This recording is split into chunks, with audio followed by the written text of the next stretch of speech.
We are continuing to follow the new developments in the Justice Department's insurrection investigation. CNN reporting that the DOJ is looking at the actions of former President Donald Trump in its criminal probe.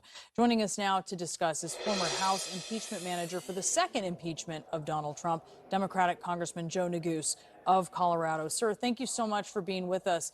What is your reaction to this, that the DOJ now is getting closer to Trump and his inner circle? Well, good morning. It's good to be with you. It's a significant development. Clearly, we don't necessarily know the full scope of the investigation that the Department of Justice is engaged in. We've had some reporting, as you know, about a federal grand jury, but also, again, don't necessarily know the scope of that investigation either. But clearly, based on the reporting that came out last night, it's an important development, and I think one that is consistent with the compelling evidence that the January 6th committee has presented to the American public over the course of the last several months regarding former President Trump's culpability in the events of January 6th. Obviously, as you know, we had a trial in the United States Senate a year and a half ago where we presented compelling evidence of the former president's culpability regarding the constitutional crime that he was charged with, and ultimately a bipartisan vote for a conviction that fell short of the sufficient 2/3 under our Constitution, but nonetheless was the most bipartisan conviction vote in the history of presidential impeachments. Do you have concerns about Merrick Garland taking this long to get to this point? I don't. Look, I think the determination as to whether or not the former president, or anyone else for that matter, committed any federal crimes as it relates to the events of January 6th, that's a determination that will be made by impartial, objective, career prosecutors and the Attorney General of the United States, consistent with the law and the facts, as it should be. And unlike the Department of Justice under the former president and led by Attorney General Bill Barr, it's clear to me that this particular Department of Justice is insulated from any kind of political influence, which is exactly as it should be. It's important for the rule of law that the Department of Justice make these decisions free from any kind of political influence. And so I wouldn't opine on it any further. I think the department will make the judgment that they believe is in the best interest of the country, consistent with a faithful application of the law. And I trust the Attorney General's judgment to do that. We're coming up on Trump likely throwing his hat into the ring, right, to run for re-election here. Are you worried he could go sooner in light of what we've learned about where DOJ is? Do you worry that endangers a potential indictment?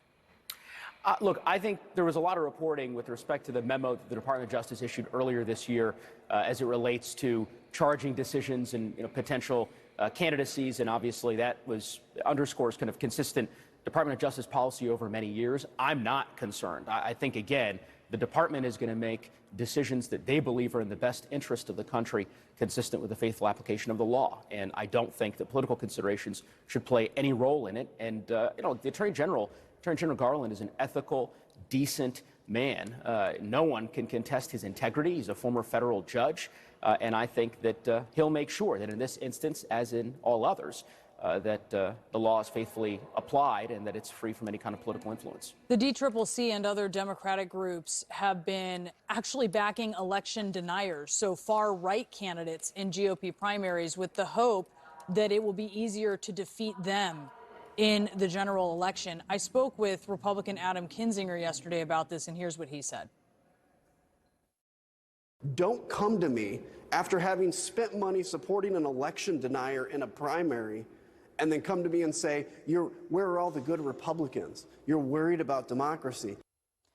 You know, in one of these cases, Democrats are working against Rep. Peter Meyer, who is a Republican, as you are well aware. He voted to impeach Donald Trump. Do you agree with this strategy?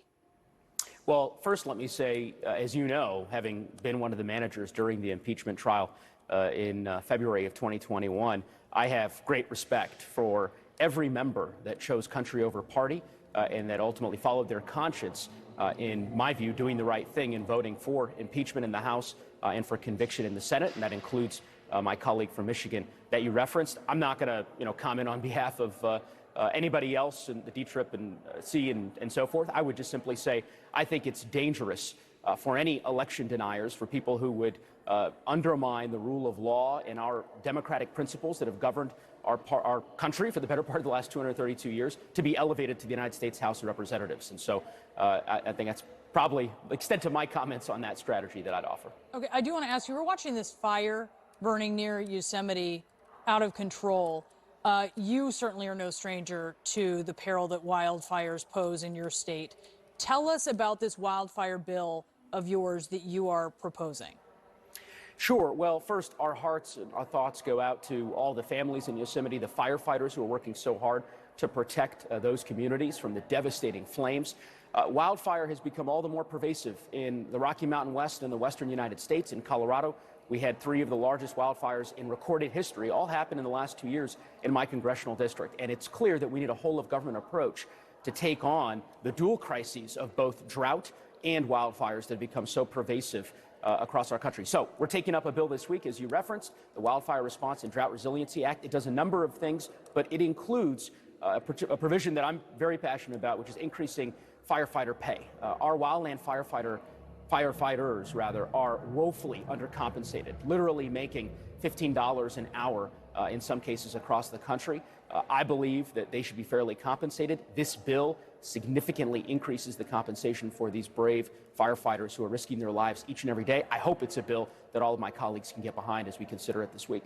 Yeah, their jobs get tougher and tougher by the year. We're watching it before our eyes. Congressman, thank you so much for being with us this morning.